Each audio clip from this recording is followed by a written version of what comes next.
rentre sous ma douche. Et ben c'était pas moi. C'était mots-clés. Non, c'était... Oui, exactement. Bien joué, Charla. Du coup, bah, la journée mondiale. Oh, j'ai gagné le droit de la Allez, faire. paf, go. Let's go. La Journée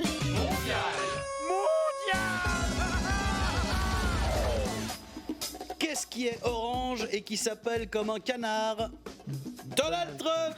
Oui, Donald Trump, milliardaire, président, puis complotiste, puis représident derrière. Une communication qui empêche tout bon sens, même jusqu'à empêcher le sens juridique. Bah oui, quoi de mieux que de déclarer 3 guerres pour éviter la justice quand t'as des procès qui te pendent au nez ou à la bouche en cul de poule. C'est toi qui as fait ça, Donald? Non.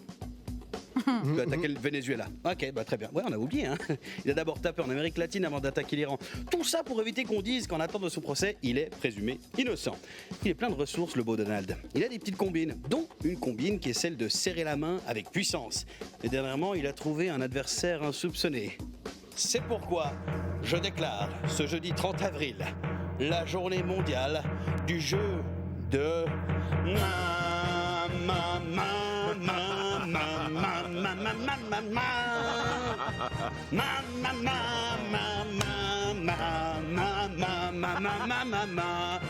Oui, Donald Trump adore serrer des mains avec puissance pour assert dominance on the enemy.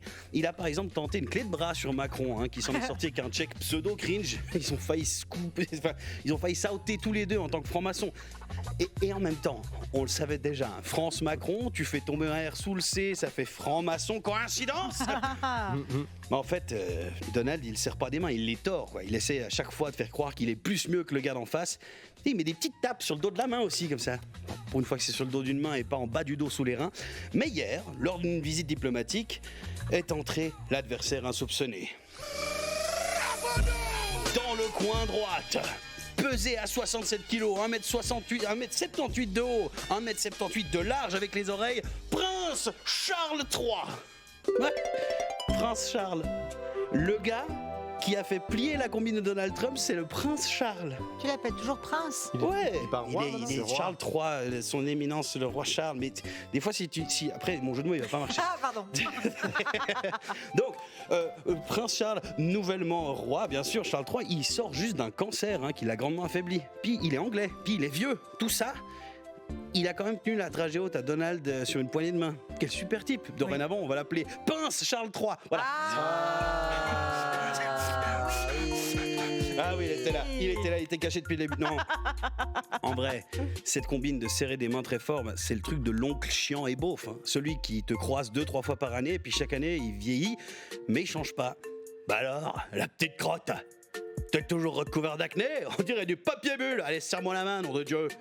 Cette volonté d'imposer une emprise, de garder en tenaille juste pour donner une impression de mériter cet encas d'après-midi. Faut les mériter, ces 4 heures.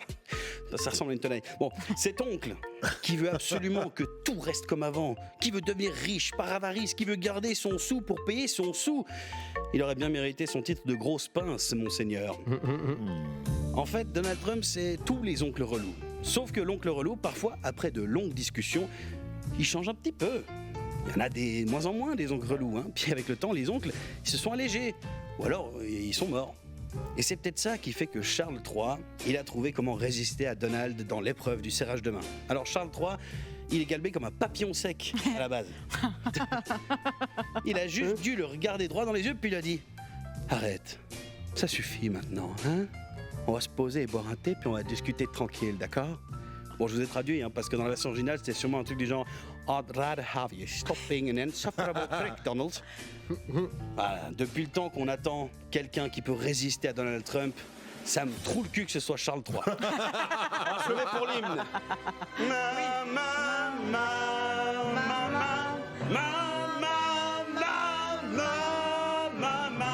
Quelle poignée de main.